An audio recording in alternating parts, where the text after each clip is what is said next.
Qul bi fadlillahi wa bi rahmatihi fa bidzalika falyafrahu. Ajarkan Muhammad atau katakan Muhammad pada umatmu, sebaiknya atau seharusnya mereka hanya gembira dengan melihat fadlnya Allah dan rahmatnya Allah. Ini harus kita pahami mulai dari konstruksi yang paling pokok, yaitu akidah. Dua ahwal. Ahwal itu satu perilaku sosial. Tiga mutammimat, sesuatu yang tidak pokok tapi kita butuhkan dalam mengawal hidup ini. Saya beri contoh, orang itu sampai maksiat itu karena cari kesenangan. Misalnya baru penat itu, ingin seneng, ada orang yang macam-macam lah, ingin melihat maksiat, apa itu pornografi, apa nyabu, apa macam-macam. Itu sebetulnya agama punya konsep yang luar biasa, yaitu seharusnya seseorang itu gembira dengan ketaatan. Lalu pertanyaannya, caranya gembira gimana? Gembira itu mudah. Jadi misalnya kamu sujud sama Allah Subhanahu wa taala. Terus cara berpikir begini, ini sekaligus ijazah. Cara berpikir begini. Ya Allah, ini kata Sayyidina Ali, kafani izzan an akuna laka abdan wa kafani fakhran an takuna li rabban. Ya Allah, betapa sialnya saya andaikan saya jadi budak dari makhluk yang sama. Misalnya sampean itu seorang kiai atau rektor atau doktor atau orang terpelajar, kemudian kamu jadi budak atau hamba dari makhluk yang setara. Betapa hinanya saya. Maka kata Sayyidina Ali, ya Allah, saya ini cukup bahagia, cukup bangga karena jadi budak, jadi hamba dari zat yang super atau yang maha super. Gini kok Allah Subhanahu wa ta'ala. Sehingga ada kebahagiaan yang luar biasa karena menjadi hambanya Allah Subhanahu wa ta'ala. Setelah bangga dengan jadi hambanya Allah, maka kita akan malu. Malu misalnya kok saya bahagia itu nunggu melihat pornografi, melihat maksiat. Itu terus menjadi malu. Kenapa saya bisa didikte oleh hal-hal seremeh itu? Ya, kita malu karena didikte oleh hal-hal yang seremeh itu. Karena kita didikte oleh nafsu. Jadi izzatun nafsi, satu harga diri seseorang itu harus dihidupkan untuk hanya tunduk kepada Allah Subhanahu wa ta'ala. Sehingga Nabi itu melatih satu logika tarkul ma'asi. Nabi itu dulu ketika ada seorang pemuda yang, ya karena mungkin pemuda ya, dia itu mau masuk Islam, tapi uniknya kata pemuda tadi, saya masuk Islam tapi asal dibolehkan bebas zina. Jadi ini agak sableng gitu. Jadi mau masuk Islam syaratnya dibolehkan apa? Zina atau free sex gitu. Karena orangnya agak hiper. Itu Nabi tidak langsung mengancam dengan neraka enggak. Ketika mau pamit gitu semua sahabat melarang. Mah itu jangan, kamu jangan suan Nabi, itu permintaan yang enggak masuk akal. Setelah lama ditahan terjadi kegaduhan di masjid, Nabi dengar itu ada apa itu? Itu ada pemuda yang mau masuk Islam tapi yasta'dzinuhu fi zina, tapi mereka minta izin Nabi untuk tetap boleh zina. Kata Nabi, pemuda itu suruh masuk, suruh menghadap saya. Ketika menghadap Nabi, saya ulang lagi, ketika menghadap Nabi, Nabi mengajarinya itu luar biasa. Nabi tidak langsung mengancam dengan neraka atau dengan azab tunda, tapi kata Nabi, atuhibbuhu li ummik. Kamu suka kalau ibu kamu itu jadi demenannya orang banyak? Oh enggak ya Nabi, yang demen ibu saya tak bacok kan. Karena ini ya agak preman, di mana-mana orang nakal agak preman. Terus atuhibbuhu li bintik, kamu suka kalau putri kamu ya digitukan orang-orang? Oh ya enggak Nabi, yang gitukan putri saya tak bacok. Atuhibbuhu li kholatik, kamu suka kalau boleh kamu digitukan? Atuhibbuhu li ammatik, kamu suka kalau saudara bapak kamu digitukan? Nabi itu mengeset ya. Cara sekarang itu otak mungkin. Nabi itu meluruskan otaknya anak muda itu Betapa buruknya zina. Cara bahasa Arab ditakbih. Betapa buruknya zina. Kamu suka kalau korbannya ibu kamu, putri kamu, bude kamu, bule kamu. Sehingga orang itu matur ya hasbuka ya Rasulullah, ini sudah cukup. Saya tidak pernah melihat sesuatu seburuk zina. Jadi fa'alqallahu fi qalbihi bughda zina. Kemudian Allah meletakkan di hatinya, menanamkan benci zina. Sehingga akhirnya pemuda tadi menjadi iffah, menjadi menghindari zina. Artinya begini ya, ini mungkin yang lolos dari para kita sebagai dai, kita tidak belajar banyak tarbiyahnya Rasulullah Shallallahu Alaihi Wasallam. Jadi kalau kita benci maksiat, itu jangan hanya ditahdzir, ditakutkan neraka, itu enggak. Jangan hanya itu, tapi di logika. Ini Pak, sama kurang dekat. Oh iya. Sama kurang dekat. Jadi kalau kita menghindari maksiat, itu selain karena takut azab, itu ada logika, ada rangkaian pikiran yang menjadikan kita anti satu perbuatan apa maksiat. Jadi misalnya gini ya, kira-kira ginilah kalau contoh gampang itu. Ada orang gitu ya, nyanyi dengan pakaian yang mungkin pornografi gitu. Mungkin pemuda-pemuda ingin melihat itu, tapi bisa diobati gini. Kok enak dekne mergawe kok tak bayari, aku kehilangan duit gitu. Meskipun dengan logika yang agak serampangan, yang penting menjadi kita ini punya harga diri untuk tidak tergantung hal-hal seperti itu. Jika Nabi itu cara menggambarkan tadi mulai atuhibbuhu li ummi. Kamu suka kalau ibu kamu jadi demenannya orang lain. Pemuda tadi bilang yang demen ibu saya mau saya bunuh. Ditambah lagi atuhibbuhu li bintik. Bagaimana kalau korbannya putri kamu, bule kamu, bude kamu. Jika terus si pemuda tadi betapa buruknya zina, betapa murahnya zina. Akhirnya pemuda tadi alqawwa fi qalbi bughda zina. Terus kemudian pemuda tadi itu sangat membenci dengan apa? Berzina.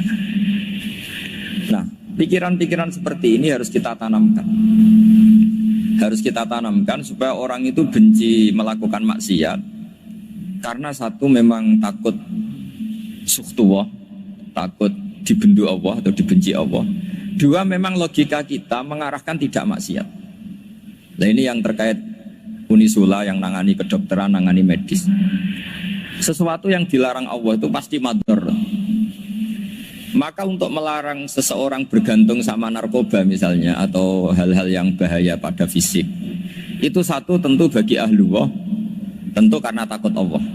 Tapi banyak masyarakat yang memang benar-benar bisa meninggalkan narkoba karena efek buruknya narkoba, efek buruknya apa? Ganja. Itu kita tanamkan sedemikian rupa bahwa itu mengakibatkan sakau, mengakibatkan tidak sadarkan diri, mengakibatkan kebangkrutan ekonomi, macam-macam. Sehingga mereka benar-benar benci sama yang namanya narkoba. Jadi di antara manhajul Quran itu kalau mentakbih, memburuk-burukkan maksiat itu mesti dikritik innahu kana fahisyah. Innahu kana fahisyata wa maqta wa sa'a sabila. Innahu kana fahisyata wa sa'a sabila. Diulang beberapa kali. Sehingga dibutuhkan kecakapan untuk menganggap satu hal yang buruk itu fahisyah, sesuatu yang enggak rasional, sesuatu yang tidak positif, sesuatu yang pasti berdampak negatif. Sehingga kalau misalnya tadi dibacakan oleh Qori, kuntum khaira ummatin ukhrijat linnasi ta'muruna bil ma'ruf wa tanhauna 'anil munkar. Untuk berhenti dari kemungkaran itu satu takbihun litilkal munkar atau litilkal munkarat, bahwa munkarat itu kita cap, kita stigmasi bahwa itu buruk sekali.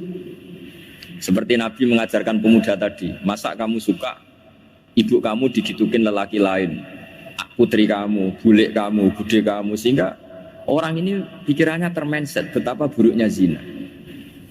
Sama seperti kita sukses memindset betapa buruknya narkoba, betapa buruknya bahan-bahan terlarang. Begitu juga seterusnya, terus pengkhianat dan sebagainya. Tapi problem manusia adalah dia itu akan mencari kebahagiaan atau kesenangan sesaat. Maka caranya gimana? Keinginan senang lewat maksiat ini dilawan dengan nyaman dengan taat. Saya ulang lagi, nyaman dengan taat. Sehingga ulama dulu punya kalimatul munajat, artinya kalimat hubungan pribadi sama Allah yang menjadikan orang itu nyaman. Dan ini yang diajarkan kitab-kitab tasawuf. Kitab tasawuf itu sukses mengajarkan melihat alam raya ini semuanya nyaman, termasuk yang mengecewakan. Itu dianggap nyaman. Saya berkali-kali mengajarkan ilmu ini karena ini musalsal ila Rasulillah sallallahu alaihi wasallam. Itu pernah suatu saat Imam Ahmad itu dipanggil sama tetangganya, anak muda.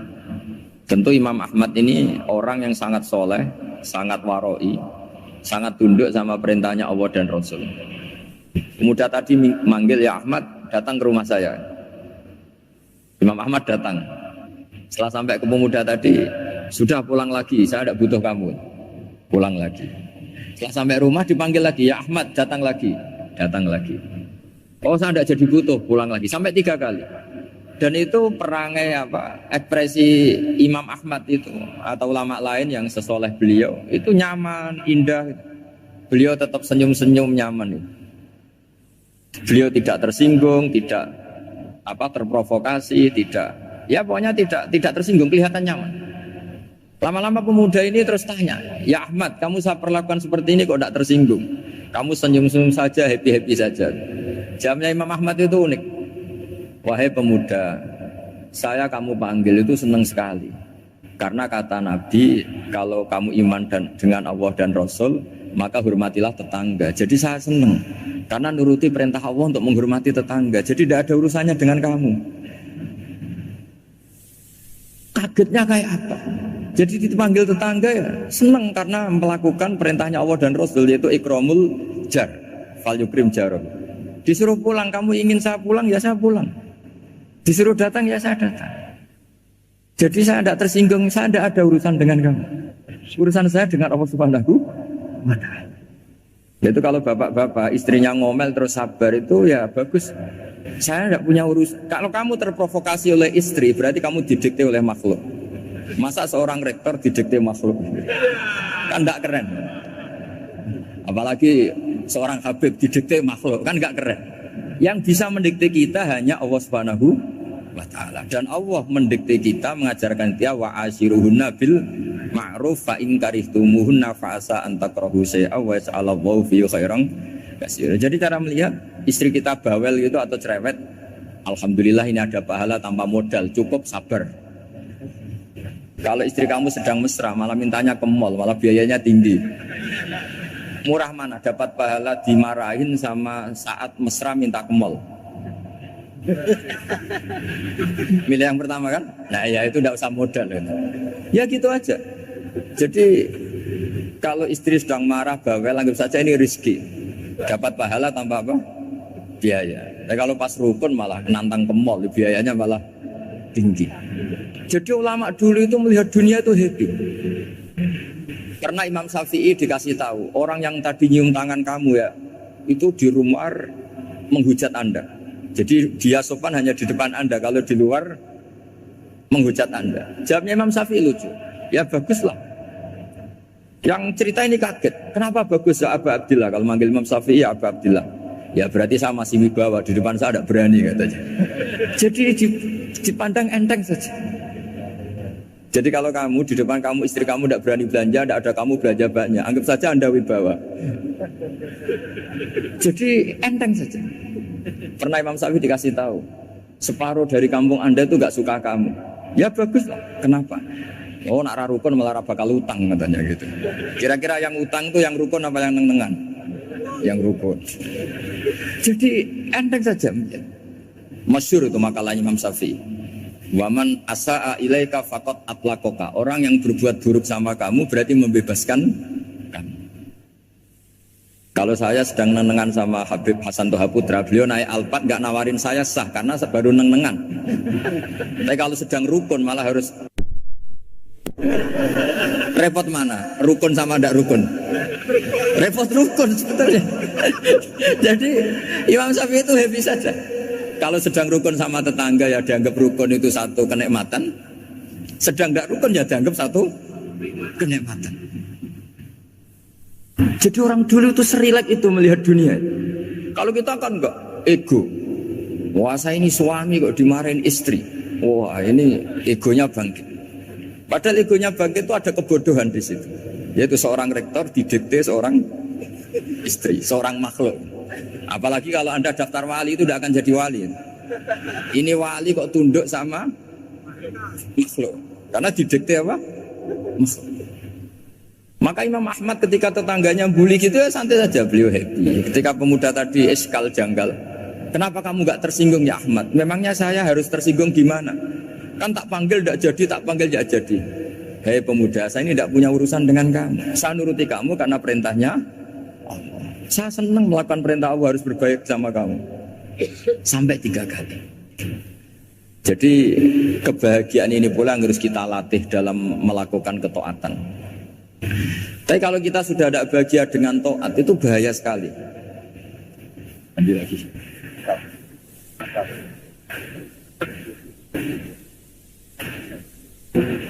Ini satu kilometer.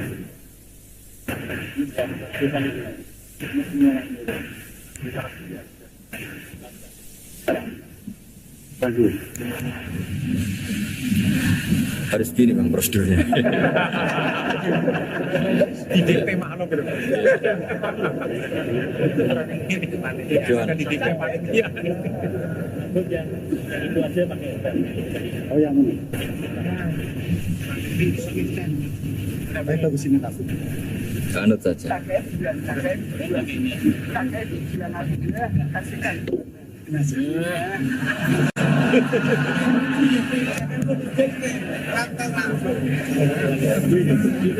Ya. Sudah ini sudah bisa. Oh,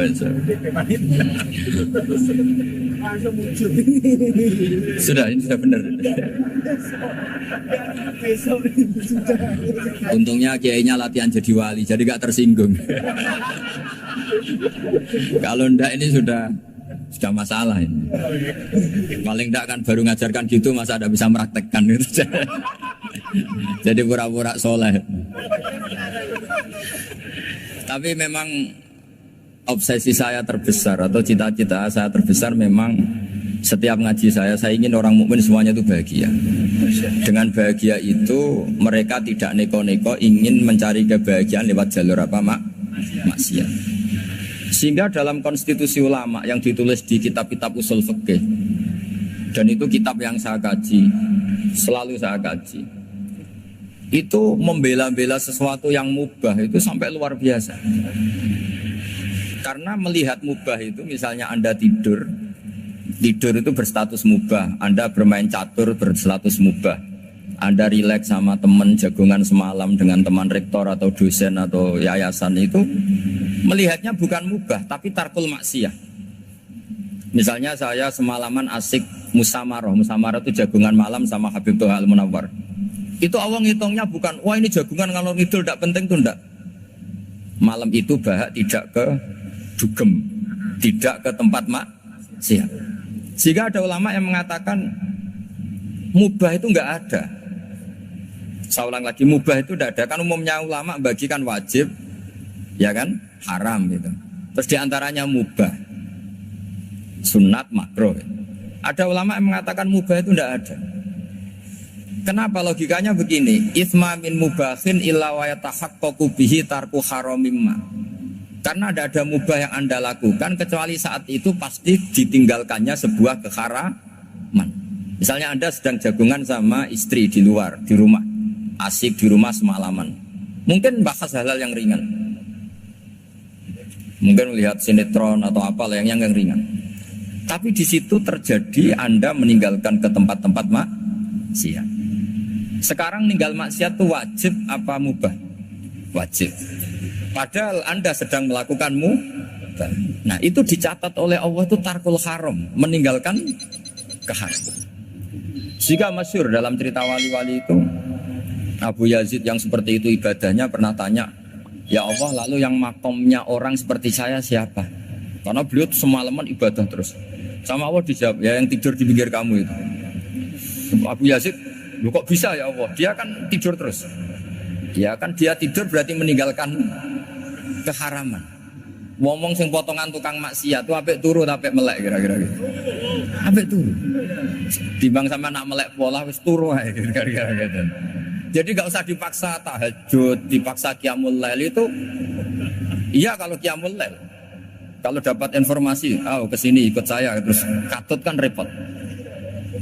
Jadi perlawanan terhadap maksiat itu sebetulnya gampang dalam Islam karena tadi nggak ada sesuatu yang mubah kecuali saat dilakukan berakibat meninggalkan keharaman. Mudah sekali. Jika banyak orang jadi wali itu karena melakukan mubah. Itu ada orang jadi wali itu karena sering makan. Ya makan biasa itu. Karena ketika makan, ya Allah, betapa doifnya saya. Katanya saya presiden, katanya saya rektor, saya kiai. Ternyata kalau nggak makan tuh lemes. Apa hebatnya makhluk yang bergantung makhluk yang lain, yaitu makanan. Nah karena seperti itu terus dia al-laja ilallah, terus dia sungkeman ning Allah. Betapa lemahnya saya. Sebab itu ketika Quran mengkritik dan dengan tanda kutip kemungkinan Tuhannya Isa bin Maryam, itu ngeritiknya sederhana Quran itu. Mal masih ibnu Maryam illa rasul qad khalas min qablihir rusul wa ummuhu siddiqah kana yaqulanit to'am. Isa itu tidak Tuhan, wong dia makan. Kamu kebayang nggak misalnya punya Tuhan, wah tadi Tuhan mampir ke rumah saya, dia lemes. Setelah tak kasih makan sehat lagi gitu. Itu kan nggak kebayang gitu. Tapi Tuhan marung di rumah saya, lemes tak gratisin, kayaknya tidak punya uang gitu. Setelah makan, wah gairah lagi. Kebayang nggak punya Tuhan seperti itu. Sehingga Quran kalau gojlok sederhana, karena yakulanit to'am. Sehingga wali-wali itu kalau makan itu sadar lemahnya dirinya, betapa dirinya tergantung makanan. Sesuatu yang tergantung itu artinya tidak hebat, tidak Tuhan. Jadi untuk menjadi wali, untuk menjadi dapat ridhonya Allah itu sebenarnya sederhana. Termasuk ada cara jadi wali yang agak kacau, tapi ini ya benar, asal niatnya benar. Misalnya Unisula besar, ya kurang besar lagi. Kita sudah punya uang, kurang banyak uang lagi. Itu Nabi Ayub, itu kan seorang nabi. Pernah diuji Allah, ini ada di Sahih Bukhari. Nanti kamu tanya, hadisnya Sahih enggak? Ini ada di Sahih Bukhari. Kadang orang kota itu aneh. Enggak ahli hadis tapi tanya, Sahih enggak? Padahal andekan dibodoni Sahih yang ngandel saja. Jadi kadang ya aneh. Enggak tahu kok tanya gitu. Itu Nabi Ayub itu sudah kaya, pas itu sudah kaya. Bukan cerita yang masih miskin, memang sudah kaya. Beliau di kamar dihinggapin satu belalang dari emas. Setelah belalang itu dikejar, ternyata yang jenis itu banyak, semuanya dari emas. Ngambil sana sini, ini yang kesak ini dipenuhin, saku ini dipenuhin, sampai banyak. Bersama Allah digojlok, kamu itu nabi saya, kenapa kamu mengumpulkan harta sebanyak itu? Kamu itu nabi saya kok rakus? Jawabannya Nabi Ayub unik. Ya Allah, siapa yang bisa kenyang dari rahmatmu? Ya, jadi kalau kamu punya uang 1 miliar, kok ingin 1 miliar 100, ingin 1 miliar 200, itu cara ngitung bukan uang. Ya Allah, siapa yang bisa kenyang dari rahmatmu? Karena rahmat Allah tidak terbatas. Sudah Gusti, tenang saja. Meskipun saya gini, rahmat Anda tidak akan habis. Sehingga waroi ada ilmunya, tomak juga ada ilmunya. Termasuk ragus itu juga ada ilmunya. Misalnya begini, ini contoh rakus yang ada ilmunya begini. Ini saya beri contoh. Mungkin yang boleh niru orang-orang soleh, kalau nggak soleh jangan. Imam Syafi'i, ini cerita nyata. Imam Syafi'i itu dulu ketika ngaji masih muda itu nggak suka sama guru yang kaya. Kebetulan dia punya guru miskin terus. Namanya Sufyan As-Tsauri, itu miskinnya Masya Allah. Sufyan bin Uyainah juga miskin. Jadi dia miskin, punya guru miskin terus. Sehingga idolanya ya sama guru-guru yang miskin. Suatu saat guru-guru ini menyarankan dia ngaji Imam Malik. Imam Malik itu kaya raya. Itu babutnya Imam Malik kalau diinjek itu mata kakinya tidak kelihatan saking halusnya. Kalah Indonesia kalah. Itu Imam Malik tuh gaya. Kalau ngaji di kursi tinggi terus pakai bukhur itu, pakai jubah Arab yang mahal. Pokoknya mewah kali Imam Malik. Terus dia mulai ini kiai kok kaya. Kemudian setelah beliau alim tanya, saya harus ngaji siapa setelah ilmu jenengan habis kira-kira gitu. Kata Imam Malik, sudah, kamu tidak usah perlu ngaji saya, kamu sudah alim alama. Terus Imam Malik datang ke Baqi. Zaman itu Baqi itu semacam kayak rentalan ya, semacam Grab lah kalau dulu. Mana kafilah yang mau ke Irak? Ya sudah terus, oh kita mau ke Irak. Ini antar ke Muhammad bin Hasan As-Syaibani. Itu dibiayai sama Imam Malik.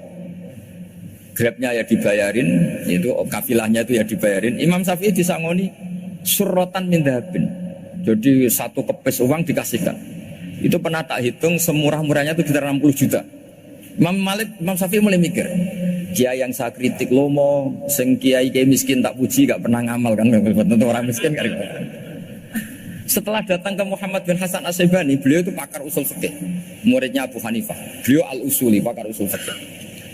Itu Muhammad bin Hasan As-Syaibani itu kalau ngitung emas, itu di ruang tamu. Uangnya miliatan, emasnya banyak.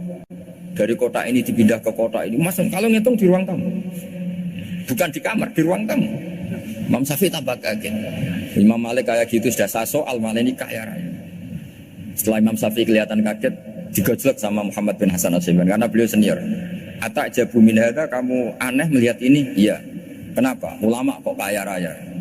Terus kata Muhammad bin Hasan, ya sudah, uang ini tak kasihkan orang-orang fasik, binti gue demenan, gue nyabu, macam-macam. Oh jangan, nanti dipakai maksiat. Oh jenengan mau sing suka. Semenjak itu Imam Syafi'i rubah mindset. Jadi kalau kampus ini ingin akreditasi A, ingin mulia, ingin apa, kamu ridho kalau yang punya prestasi seperti itu adalah orang-orang fasik. Ridho enggak? Enggak kan? Maka didoakan ini. Nah, itu namanya berpikir secara usuli. Kamu jangan hanya nuruti karena berpikir waroi terus kamu benci kekayaan, benci pangkat, benci apa, tidak bisa seperti itu. Karena pangkat dan kekayaan ketika dikelola secara kesolehan maka akan menjadi energi positif yang luar biasa. Semenjak itu Muhammad bin Hasan As-Syaibani berhasil mendidik Imam Syafi'i. Sampai akhirnya keterusan Imam Syafi'i berpendapat kalau orang Islam bisa bikin rumah tingkat kok punya rumah reok itu haram. Tangannya keterusan. Kalau bisa jadi bupati kok jadi ketua RT juga haram. Karena al-Islam ya'lu wala yu'la. Islam itu luhur bukan bisa diluhurin. Sehingga rata-rata orang Syafi'iyah termasuk kiai-kiai Indonesia itu rata-rata ya agak-agak politikus. Ya agak-agak kedonyan, mungkin sebagian kedonyan tenan gitu. Karena nggak ridho gitu loh. Kalau kesempatan itu dikuasai orang fasik, kemudian menjadi kekuatan maksi. Coba kalau bupati itu orang yang fasik, kemudian programnya supaya rakyat seneng semalaman dangdutan yang purno misalnya, supaya rakyat seneng dibolehkan dugem, dibolehkan judi. Tapi kalau yang jabat orang soleh, kan ada beberapa perda yang menolak penyakit apa? Masyarakat. Jadi kamu jangan melihat bahwa kepangkatan ini hanya sebagai alat korupsi, alat otoriter. Enggak. Asal kena orang soleh, maka ini menjadi energi kesolehan atau energi positif. Sebab itu ketika Allah muji para nabi yang soleh, diantaranya disifati apa? Faqad ataina ala Ibrahim al-kitab wal hikmata, terusannya ayat wa atainahum mulkan azim. Dan Nabi Ibrahim dan keluarganya tak kasih kerajaan yang besar. Nah sekarang masih banyak orang yang cara pandang ngapain bikin Unisula yang megah, ngapain berambisi punya akreditasi A dan sebagainya. Menyoal seperti itu salah secara usul fikih. Karena secara usul fikih kesempatan yang baik tentu harus diperjuangkan oleh orang-orang yang soleh. Karena ini supaya jadi otoritas yang positif. Itu dulu ada latihan. Jadi orang dulu itu gampang sekali ketika milih miskin ditanya, kenapa miskin? Saya ingin hisab saya ringan. Tapi ketika mereka kaya, yang soleh, supaya harta ini tidak dipakai orang yang nanti dipakai maksiat. Kita misalnya orang soleh kok mau pangkat, karena kita ada ridho, kepangkatan itu dipegang orang maksiat, kemudian menjadi energi maksiat. Begitu juga seterusnya. Maka ulama dulu itu rileks. Sampai Nawawi Al-Bantani itu nanti bisa dicek di tafsir Qul hal yastawil ladzina ya'lamuna wal ladzina la ya'lamun. Beliau muji-muji ulama. Kemudian ada seorang yang agak hasud mungkin. Tanya begini. Hebatnya ulama itu begini-begini. Terus ditanya, tapi kenapa kita sering melihat ulama ngantri proposal di rumahnya bupati? Kata. Sementara bupati nggak pernah datang ke ulama ngaji ihya. Jawabannya Imam Nawawi itu unik. Ya karena ulama itu tahu gunanya uang, sehingga nyari uang untuk pondok, untuk masjid. Sementara bupatinya tidak tahu gunanya ilmu, maka tidak pernah ngaji. Jadi ya ringan saja nih. Jadi ya sudah seperti itu. Mak kedonyan, anggap saja karena tahu gunanya uang. Jadi kenapa ulama ngantri di kabupaten, bukan bupati ngantri di ulama? Jawabannya karena ulama tahu gunanya uang, sementara bupatinya nggak tahu gunanya ilmu. Ya kira-kira gitulah. Ada ustadz tidak ganteng, kesemsem rondo cantik, karena tahu gunanya ustadz itu. Artinya tahu gunanya kalau saya nikah nanti punya anak jadi gus, karena kan dia kiai gitu. Tapi rondone raro gunanya dia karena miskin gitu. Jadi ulama dulu itu rileks, menafsirkan apa saja itu rileks, termasuk saat terpojok itu rileks. Karena semuanya dianalisis pakai ilmu. Sehingga ciri utama wali itu apa? Ala inna awliya Allahi la khaufun alaihim wa lahum yahzanun. Enggak ada rasa takut, enggak ada rasa gampang. Karena melihat sesuatu itu gampang saja. Seorang lagi melihat sesuatu itu gampang saja, ringan. Saya beri contoh ya betapa pentingnya mindset ya, cara berpikir. Orang itu menjadi kikir itu karena nganggap hidup itu lama dan uang itu penting. Kalau zaman Nabi itu sederhana kalau melihat hidup. Pernah suatu saat Nabi itu punya jatah makan. Karena Nabi itu hidupnya juga pas-pasan. Jadi Nabi itu unik. Beliau di satu sisi kaya raya, bisa ngurmat Abu Hurairah, Ammar, Suhaib. Ashabu Sufa itu dirawat Nabi semua. Itu kan kaya, bisa ngerawat sekian orang. Tapi di sisi yang lain untuk pribadinya beliau miskin. Kadang nggak bisa makan hari itu. Tapi di saat yang sama bisa merawat Ahlus Sufa. Jadi keliru kalau orang hanya cerita Nabi itu miskin, untuk makan dirinya aja susah. Itu keliru. Kelirunya kalau tidak diteruskan, tapi Nabi mampu menghidupi Ahlus Sufa. Singkat cerita jatah makannya Nabi itu dikasihkan orang ketika Nabi ditanya, ya Aisyah, makanan jatah saya di mana? Oh ya Rasulullah, tadi ada orang minta tak kasihkan, maka makanan itu habis. Apa kata Nabi? Kamu salah Aisyah. Yang kamu kasihkan itu justru yang masih. Ya yang kamu kasihkan itu justru yang masih. Sehingga Nabi menganggap, makanya Nabi terus ngendikan. Ya kalau mukhatabnya lelaki ya kira-kira begini. Wa hal laka min malika illa ma akalta fa'afnaita wa labista fa'ablaita. Terus hanya wa tasaddaqta fa'abqaita. Harta kamu ya kamu makan kemudian ke WC jadi kotoran, atau punya pakaian mewah nanti rusak. Wa tasaddaqta fa'abqaita. Ada yang kamu sedekahkan yaitu yang abadi sampai akhir.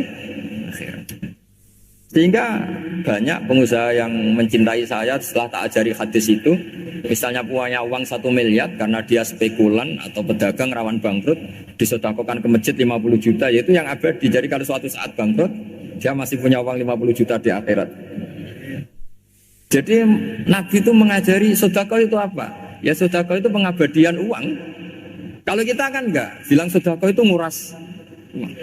Itu pikirannya setan dan pikirannya orang Islam. Itu cara berpikir setan, bukan cara berpikir umat apa? Sehingga Sayyid Ali Zainal Abidin itu kalau ada orang minta, kemudian beliau ngasih, itu beliau bilang gini, marhaban biman hamala zati ilal akhirah. Matur nuwun nggih jenengan sing beto sangu kula nate. Jadi dianggap teller saja. Orang yang minta uang beliau itu dianggap tukang nyatet bank itu. Karena sudah ditabungkan, ya sudah. Kalau kita kan enggak, wah pengemis tuh ganggu gini-gini. Kecuali pengemis profesi ya mungkin kita agak-agak enak. Pada zaman akhir tuh ada pengemis apa? Profesi. Jadi repot zaman akhir. Terus tak beri contoh lagi kebahagiaan ketika kita milih Islam moderat.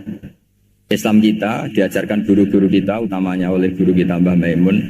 Saya juga sering ketemu beberapa ulama dunia, termasuk Habib Umar. Saya juga ikut sowan ke sini pas beliau sama Habib ini Hasan Toha Putra di sini sama orang-orang moderat. Itu cara berpikir juga luar biasa indah. Beliau pernah cerita ya, beberapa ulama banyak yang cerita itu. Saya pernah diceritani seorang alim. ketika ada orang ekstremis itu mau ngebom di tempat maksiat. Kebetulan yang maksiat itu kebanyakan ya orang Islam, karena di negara yang mayoritas Islam. Ditanya sama Syekh Sa'rawi. Syekh Sa'rawi itu mufassir top di mana? Mesir. Ini mau tak habisin karena mereka orang Islam kok maksiat terus. Terus ditanya sama Imam Sa'rawi, laumatu ala khini ma'asihim aina masiruh. Kalau mereka mati dalam keadaan maksiat, mereka kemana? Ya ilanar, mereka pasti masuk neraka. Terus ditanya sama Imam Sa'rawi, wahal masiruhum ilanar muradun nabi amla. Punya umat maksiat kemudian mati masuk neraka, itu yang diinginkan Nabi apa enggak? Ya tidak aja.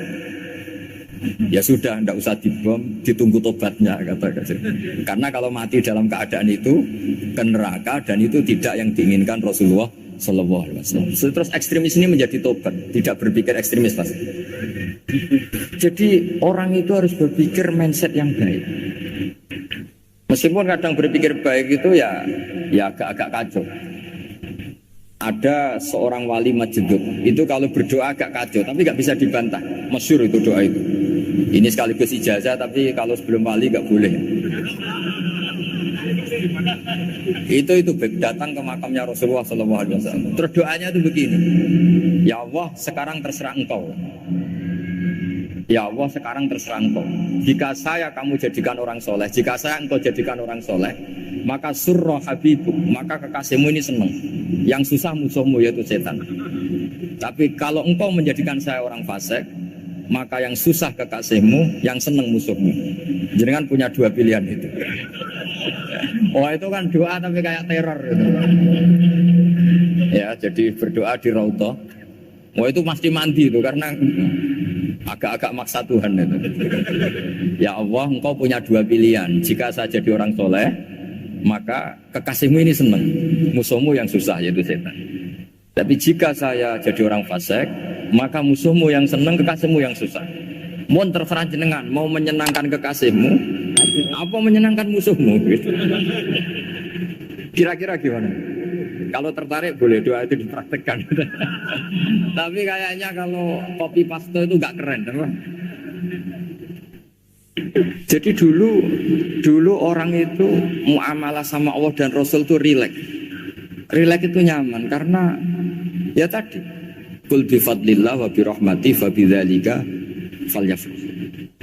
Sehingga Imam Izzuddin bin Abdissalam itu ngendikan innalladzina yarmunal muhsanatil ghafilat.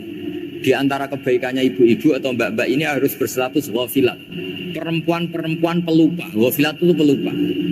Pelupa dari kenikmatan maksiat sehingga mereka dengan taat. Misalnya ada ibu-ibu atau mbak-mbak atau juga bapak-bapak tahajud, kemudian nyaman dengan tahajud itu. Kira-kira terbersit enggak ingin maksiat? Enggak kan, karena sudah nyaman dengan tahajud, dengan taat. Maka dibutuhkan kenyamanan dalam beribadah. Sebab itu ala bidzikrillahi tatmainnul qulub. Makanya saya termasuk kiai yang setiap ngaji itu happy, seneng. Karena ini untuk kampanye. Seneng dengan ngaji, dengan taat itu sudah luar biasa. Kayak apa kalau mereka senengnya kalau nunggu melakukan maksiat. Jadi termasuk bentuk perlawanan kita terhadap maksiat adalah usahakan kamu itu bahagia, senang dengan taat. Istiqnas billah, mu'anasah billah, farah billah, itmi'nan tumaknina billah. Sehingga ini mencukupkan kita tidak berkebutuhan maksiat. Meskipun kita ya manusia, pasti suatu saat atau sudah pernah maksiat. Serasa diceritakan lah, itu mesti gitu. Lah orang-orang dulu itu orang yang sukses mengelola bahagia ma'allah wa billah walillah. Jika wali-wali dulu itu jadi wali itu tidak mesti karena ibadahnya banyak, itu enggak. Mereka orang yang ibadahnya itu biasa. Biasa-biasa sekali. Ulama-ulama dulu ibadahnya biasa sekali. Tapi qulubuhum ma'allah, hatinya itu ada seorang wali itu jadi wali terus. Umar bin Abdul Aziz yang dikenal khamisul khulafa. Khamisul khulafa. Di luar khulafa ar-rasyidin 4, di antara yang soleh adalah siapa? Umar bin Abdul Aziz. Itu ketika mau meninggal, itu senangnya bukan main. Itu semuanya nangis, beliau senang. Terus tanya, kenapa kamu senang? Memangnya saya kalau mati itu kemana aja? Ila khairi madhubin ilah, kedat terbaik. Dibang urip mbek kowe bolet atau mbek arhamur rahimin kan. Yaitu Allah Subhanahu. Jalaluddin Ar-Rumi ketika mau meninggal itu muridnya nangis semua, beliau marah. Kamu harusnya pesta karena saya mau ketemu kekasih saya, malah kamu tangisi, goblok sekali kamu katanya. Jadi orang-orang dulu itu luar biasa. Karena tadi mereka tidak ingin ketemu Allah itu dianggap problem. Harus sesuatu yang membahagiakan. Makanya wali-wali itu kalau berdoa begini. Wa khairu ayyami yauman alqa kafih, dan jadikan hari terbaikku adalah hari ketika saya ketemu engkau ya. Pernah dengar doa itu? Wa khairu ayyami yauman alqa kafih, dan hari terbaikku adalah hari saat ketemu engkau. Nah, kan enggak, sampai mati ku wedi. Saya tidak tahu wedi dosa apa wedi Israel apa wedi malaikat siapa? Mungkar nakir. Sebenarnya tidak perlu seperti itu. Karena cara pandang Nabi itu ini bisa dipraktekkan. Kalau kamu orang baik, mati artinya apa? Ya baik. Karena husnul mati. Kalau kamu orang yang buruk, itu kata Nabi, anggap saja mati itu akhir dari keburukan kamu. Aku urip terus, malah maksiat terus. Maka Nabi itu kalau ngajari kita berdoa gini, Allah maj'alil hayata ziyadatan li fi kulli khairin wal mauta rohatan li min kulli syarrin. Ya Allah, kalau saya hidup, ya anggap saja ziyadah fi kulli khairin, berpotensi nambah kebaikan. Kalau saya mati, anggap saja ini akhir dari segala keburukan. Maka saya berkali-kali guyon. Makanya tradisi ulama-ulama NU, ulama-ulama pesantren, ya ada hanya NU, pokoknya ulama-ulama alim. Itu kalau ada orang mati, orang nakal gitu mati, ini saya gitu, itu hadirin mesti gak terima. Wapi nanti orang wakal. Tapi dipaksa sama kiainya, saya gitu, lama-lama dipaksa. Saya gitu, padahal yang hati ini kiai, bercerai sama maksiat menang, saya gitu. Karena dengan mati berarti saya sudah tidak bisa maksiat lagi. Jadi Nabi melihat hidup dan mati itu segampang itu. Kalau al-hayata ziyadatan li fi kulli khairin wal mauta rohatan li min kulli syarrin. Coba kita ke depan itu kan ada potensi zina, potensi korupsi, potensi maksiat. Yang bisa menghentikan potensi itu apa coba? Mati ya, udah pinter ya. Sudah maju berani mati. Berani. Tapi jangan di sini kalau panitia. Artinya yang selama ini kita risau dengan kematian, dengan apa? Nabi ngajari kita tadi. Allah mas'alil hayata ziyadatan li fi kulli khairin wal mauta rohatan li min kulli. Ya Allah, jadikan hidup ini sebagai bekal menambah kebaikan, dan suatu saat kalau saya mati, semoga itu akhir dari segala keburukan. Jadi artinya Nabi itu ngajari kita itu positif terus. Sama seperti ulamanya tadi. Nak lagi rukun mbek tonggo ya sanggep ae kanca keapian. Nak nenengan ben ra utang ngono. Dadi pokoke penak terus gitu loh. Nak bojo lagi ngamuk alhamdulillah gak ngajak blonjo. Nak pas rukun ya alhamdulillah kok lagi rukun. Jadi gampang semua. Makanya ada seorang alim itu ngendikan begini, ada yang tanya. Saya tuh dulu ketika kaya, teman saya sering main ke saya. Setelah saya miskin, nggak ada teman-teman yang ke saya.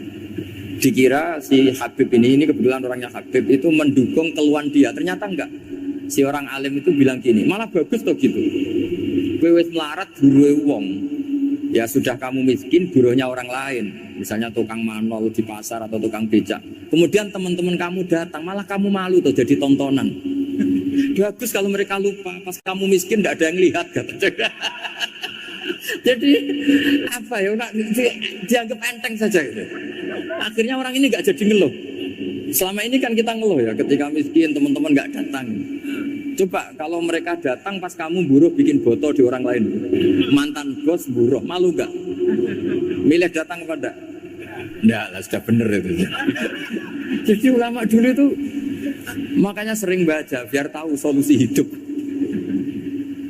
Jadi ulama dulu itu gampang sekali melihat kehidupan itu, gampang sekali, indah, gampang. Sekarang tuh enggak.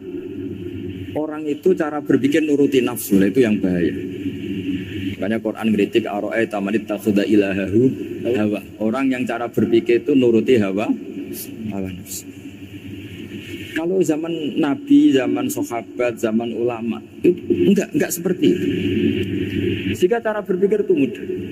Makanya kata Nabi absyiru ya ma'syaral muslimin kata. Kamu harus senang ya ma'syaral muslimin. Allah sekarang buka pintu langit yang sebelumnya enggak pernah dibuka. Dan Allah yubahi bikum malaikatah, dan Allah membanggakan kamu kepada para malaikatnya. Kenapa? Umatnya Muhammad, umatnya Rasulullah Muhammad SAW itu kalau sampean kepengen mati setiap saat itu baik, itu resepnya gampang kata Nabi. Addu faridotan wantadzoru ukhra. Jadi Allah memberitahu, ya Muhammad, umatmu ini luar biasa. Jadi misalnya tadi kita sholat subuh, ditanya, Bahak kamu sekarang ngapain? Nunggu sholat duhur ya. Setelah sholat duhur ditanya lagi nunggu apa asar. Sehingga faman kanat hijratuhu ila Allah wa rasulih fa hijratuhu ila Allah. Jadi kalau ya sudah ini tak ijazahkan. Kalau setelah sholat subuh nunggu apa? Duhur. Setelah duhur nunggu. Sehingga ketika kita mati itu statusnya penunggu sholat. Tapi kamu kan enggak miskin. Kenapa? Penunggu kaya. Ya itu enggak masuk surga ya. Penunggu kemapanan. Berarti kan menunggu sesuatu yang seleranya nafsu. Beda kalau penunggu sholat. Berarti kamu di dunia menunggu ritual ibadah. Maka diantara ijazahnya Nabi apa? Addu faridotan wantadzoru ukhra. Melakukan satu fardu, kemudian kita menunggu tugas berikutnya. Jadi niati saja setelah subuh nunggu apa? Duhur. Setelah duhur, meskipun kita di perapatan, apa? Nunggu asar. Tapi ya asar betul, jangan nunggu tok pas asar enggak. Jadi sebetulnya umat ini gampang sekali. Jadi di antara kebanggaan Allah, yubahi itu Allah bangga dengan malaikatnya adalah umat ini adalah addu faridotan wantadzoru ukhra, melakukan satu fardu kemudian menunggu fardu yang lain.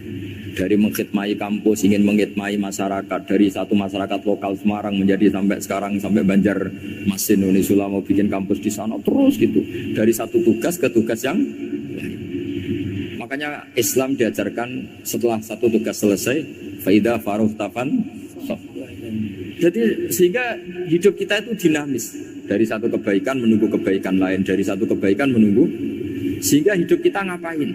Nunggu satu kebaikan. Ini sudah masuk faman kanat hijratuhu ila Allah wa rasulih fa hijratuhu ila Allah wa rasulih. Sehingga bayangkan kalau kita direkam Allah. Gusti kula ampun mati nak dereng sugih. Wis melarat puluhan tahun, sakit, nunggu sesuatu sing sifatnya nafsu, kok pengen sugih. Sugih tok jak cukup. Tahu burono wong sing tahu ngenyek ndekne lho, itu kan urung-urung wis dendam. Sebelum mau mati, sebelum kaya dan buruhkan orang yang pernah melecehkan saya. Wis ngono akhirnya mati urung sugih. Berarti wis fakir matine hasud. Mau itu ngenes dunia akhirat kan kira-kira seperti. Kamu santai aja kalau fakir berarti meringankan hisab karena ada banyak harta. Yang mau dihisab papanya enggak punya apa-apa. Jadi saya mohon sekali ya, Islam itu mengawal kebahagiaan. Sebab itu sampai bahagia itu menjadi perintah Islam, kul bi fadlillah wa bi rahmati fa bidzalika falyafrahu. Karena dengan bahagia bitaat diharapkan orang Islam itu tidak bahagia atau cari kesenangan lewat jalur apa maksiat. Sehingga ciri utama wali apa? Ala inna awliya Allahi la khaufun alaihim wa la hum yahzanun.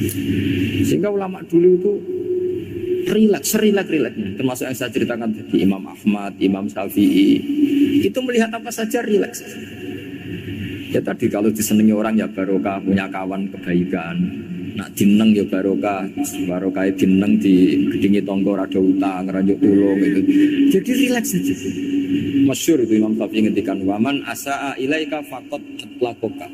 Orang yang berbuat buruk sama kamu, hakikatnya adalah membebaskan kamu. Atlaqo itu apa? Membebaskan. Enak gak jadi hidup gitu? Kalau kamu kan enggak, kok gedeng aku salahku apa? Malah kamu ujub tuh, orang kok gak tahu salahnya. Kamu jadi suami, istrinya ngomel, kurang apa saya sebagai suami? Ya kurang banyak, enggak ganteng, enggak kaya, ada ini. Malah kalau diterangkan malah parah toh. Ya sudah rileks saja. Kalau dia ngomel ya tadi, alhamdulillah dapat pahala tambah apa? Biaya. Terus ngomel kan butuh energi, paling yang tidak kuat 3 jam. Nanti juga berhenti apa? Sendiri. Terus ambil nilai positifnya, misalnya ngomel sama suaminya, bagus lah. Kalau ngomel sama tetangga malah kayak apa gitu aja udah. Jadi ulama dulu itu gampang sekali melihat hidup. Rasulullah ya gitu, melihat hidup tuh gampang saja. Ketika tanya, ya Aisyah apa ada sarapan? Tidak ada ya Rasulullah, ya sudah saya tak puasa. Jadi enteng saja. Kadang-kadang beliau ingin puasa, ya puasa sunat, ada sarapan nggak jadi puasa. Rileks. Nabi itu rileks. Kalau ngajari kebaikan juga rileks. Nah sekarang itu banyak orang yang karena mungkin kurang baca, Islam itu kayak menjadi aturan yang bengis, yang repot, yang mengekang. Itu tidak seperti itu. Yuridu wa bikumul yusra wala yuridu bikumul. Allah menghendaki agama ini mudah. Sehingga ada sahabat di Imami Mu'ad itu baca Baqarah. Sahabat ini pekerja petani, mufarokoh ditinggal. Ketika Mu'ad lapor, ya Rasulullah ini ada orang munafik, tengah-tengah sholat mufarokoh saya ditinggal. Yang disalahin itu tidak yang tinggal tapi Mu'ad. Afattanun anta ya Mu'ad, kami itu tukang fitnah. Masa ngimami petani pakai surat Baqarah? Jadi yang disalahkan ini imamnya. Kalau kamu jadi imam, sholatnya ya yang cepat. Makanya terus banyak orang kecepatan karena tadi. Jadi Nabi itu enteng sekali. Jadi apa ya? Nabi itu beda dengan yang kita bayangkan beda. Nabi pernah ngaji di masjid, kemudian ada tetangga lewat pakai cangkul ke kebun. Semua sahabat berutuh. Ini orang tidak benar. Ada Nabi ngaji ditinggal saja ke kebun, tidak ikut ngaji. Jawabannya Nabi tidak. Itu bagus, itu ikut sunnah saya. Kenapa ya Rasulullah? Dia kerja nyari halal. Dan untuk menghidupi keluarganya itu juga ajaran saya. Sehingga yang ngaji ya ajarannya Nabi, yang nggak ngaji karena kerja mencukupi keluarga juga ajarannya Nabi. Segampang itu. Oh, kalau kayaknya kamu kan, roh akhlak kan gitu. Nabi rileks saja nek gini. Sampean bisa lihat itu di Ihya di bab Fadhailul Kasbi. Makanya ini penting sekali supaya orang itu berpikir Islam atau mendakwahkan Islam itu berdasar sanad ya yang muttasil yang pernah dilakukan Rasulullah Shallallahu Alaihi Wasallam. Semoga berkah. Assalamualaikum warahmatullahi wabarakatuh. Terima kasih Anda sudah menyaksikan Kiai Nusantara Official. Agar Anda tidak tertinggal dari ngaji-ngaji Kiai Nusantara, silakan like, subscribe, dan share video ini. Terima kasih. Wassalamualaikum warahmatullahi wabarakatuh.